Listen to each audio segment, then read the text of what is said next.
Au commencement du développement du photovoltaïque en France, INEO GDF Suez et Élevage Service, filiale du groupe coopératif Maïsadour, travaillent ensemble dans le cadre d'un contrat de prestation de services lié à la réfection de toitures.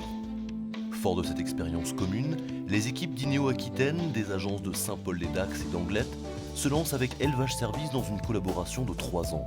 Le projet Hangar photovoltaïque.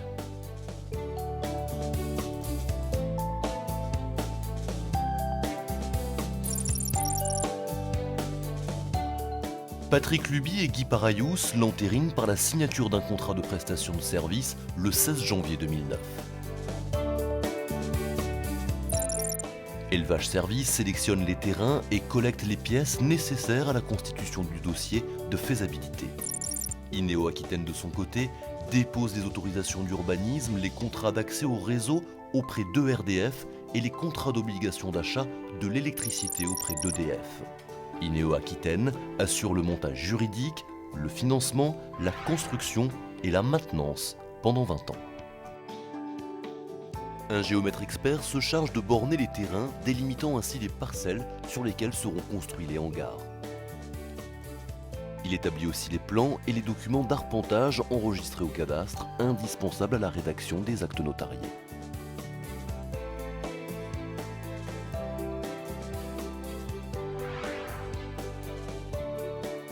Après l'obtention de l'ensemble des documents administratifs, l'agriculteur et INEO GDF Suez se réunissent chez le notaire pour la signature d'un bail amphithéotique et d'un prêt à usage.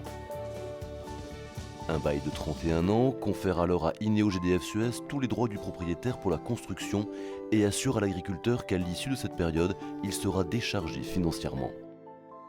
Le prêt à usage stipule à l'agriculteur les activités qu'il pourra exercer sous le hangar.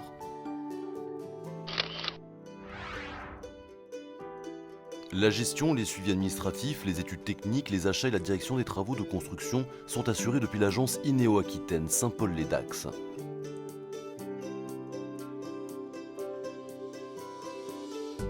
Un reporting hebdomadaire d'avancement du projet est diffusé pour coordonner les différentes phases avec les services d'Anglet, Bordeaux, Toulouse et Paris.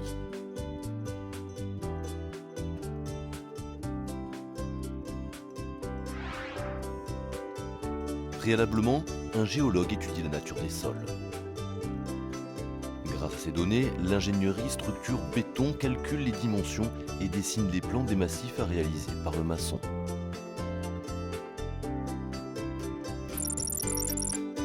Lors de l'ouverture des fouilles et à la mise en place du ferraillage, l'organisme de contrôle veille au respect des plans fournis par l'ingénierie béton. Suite aux différentes validations, les maçons procèdent au coulage des massifs.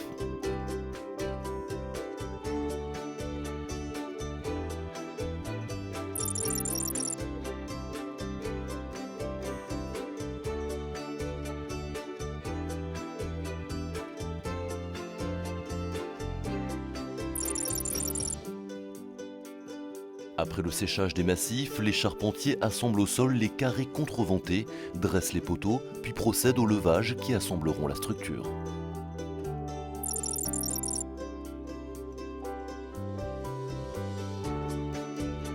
Les liens sont ensuite montés afin d'assurer une stabilité parfaite du bâtiment. Le hangar ainsi construit fournira une surface utile de 840 m² à l'agriculteur. La charpente terminée, les couvreurs photovoltaïciens assemblent sur le versant sud des hangars les structures d'intégration qui permettront d'accueillir les panneaux solaires. Ce système totalement étanche empêche les panneaux de s'arracher du toit et draine les eaux en bas de pente.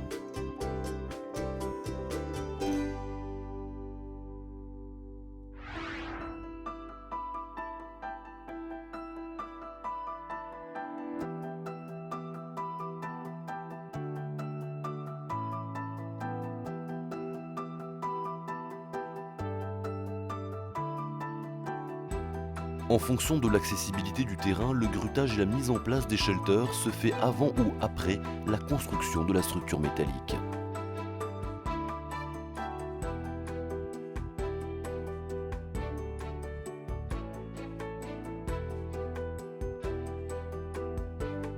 L'ensemble du matériel électrique intégré au shelter est livré dans l'usine de fabrication de l'enveloppe béton, ce qui offre plusieurs avantages.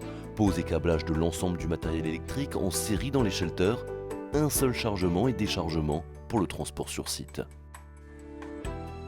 Ces shelters sont divisés en deux parties, une première où se trouvent les coffrets ACDC et les onduleurs, une seconde dédiée au comptage et au raccordement au réseau ERDF.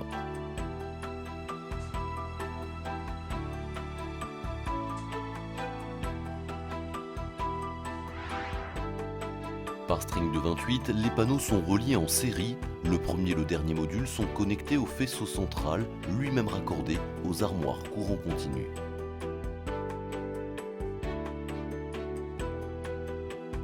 Le pré-câblage des faisceaux centraux s'effectue à la prison de Mont-de-Marsan dans l'atelier géré par la société GEPSA, filiale du groupe GDF Suez.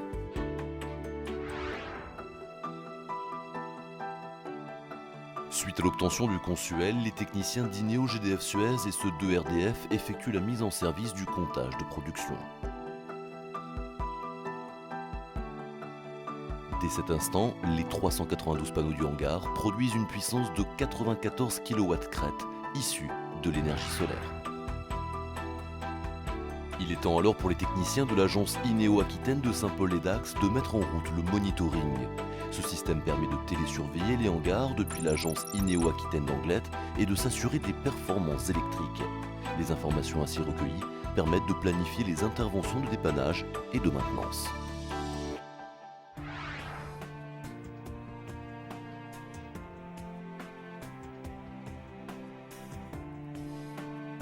Grâce à ce projet, 73 hangars sont sortis de terre en Aquitaine entre mai 2010 et juin 2012.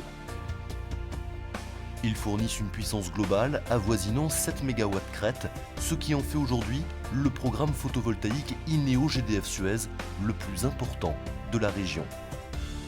L'aboutissement de cette aventure originale aura donc permis à Ineo Aquitaine de valoriser ses compétences dans le domaine photovoltaïque, de rapprocher les mondes de l'agriculture et de l'électricité industrielle, et enfin de mettre en place de nouvelles collaborations avec les filiales du groupe Maïs Adour.